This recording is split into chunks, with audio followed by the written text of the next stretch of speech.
लोगों के सामने आपने देखा है सिर्फ सेनेटर्स और एमएनए जो साबका एमएनए हैं, सिर्फ वो लोग जो है वो भी एमएनए पीछे आ रहे हैं। सेनेटर्स ने बड़ी हिम्मत की है, ये सब लोग जो है हम लोग ये आगे हम लोग।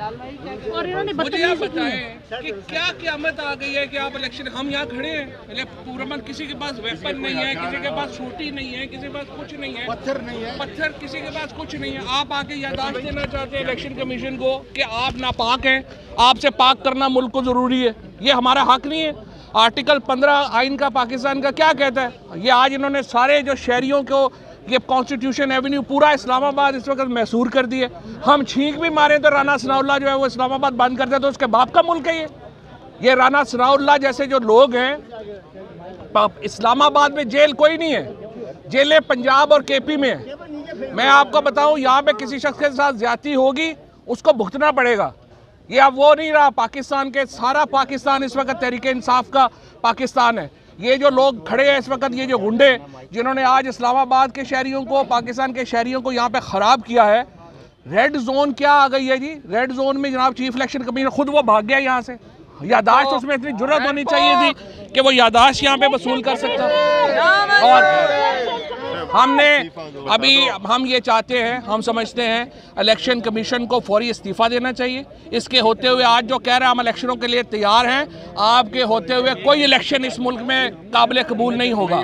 आपको जब तक इस कुएं से नहीं निकालेंगे ये कुआं पाक नहीं होगा।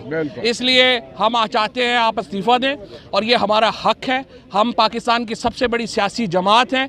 155 मेंबर्स जो थे कौमी असम्बली में हमारे थे और ये 84 मेंबरों वाली पार्टी जो है वो हमें बता रही है कि इसको डिस्क्वालीफाई और उसको डिस्क्वालीफाई।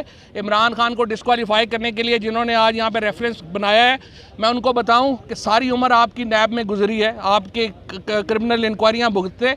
इमरान खान को करप्ट साबित करना उतना ही मुश्किल है जितना नवाज शरीफ को ईमानदार साबित करना मुश्किल है।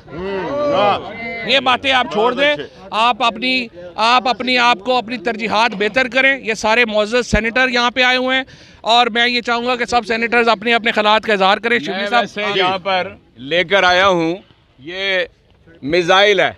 वो कह रहे हैं ना कोई असला नहीं लेकर आया, मैं मिसाइल लेके आया हूँ और इस मिसाइल के ऊपर लिखा हुआ है कि राजा सिकंदर तुम इस्तीफा दो, इलेक्शन कमिश्नर तुम इस्तीफा दो।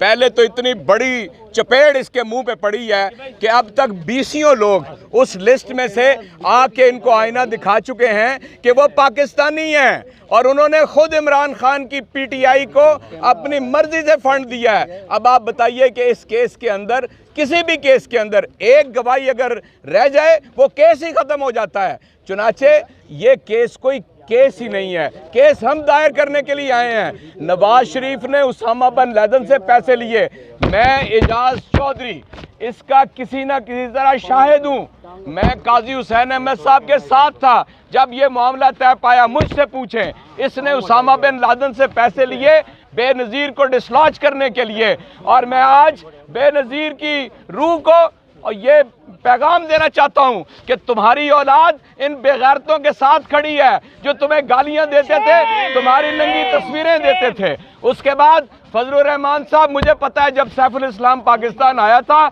और आके तुम्हें पैसे दिए थे। हाफिज हुसैन अहमद साहब और मौलाना गुल नसीब साहब रिकॉर्ड के ऊपर हैं कि इन्होंने पैसे लिए और बड़े बड़े महल्लात जिनको ये मदरसा कहते हैं, इनके कहने के मुताबिक वो मदरसा है, बड़े बड़े महल्लात इन्होंने तामीर किए।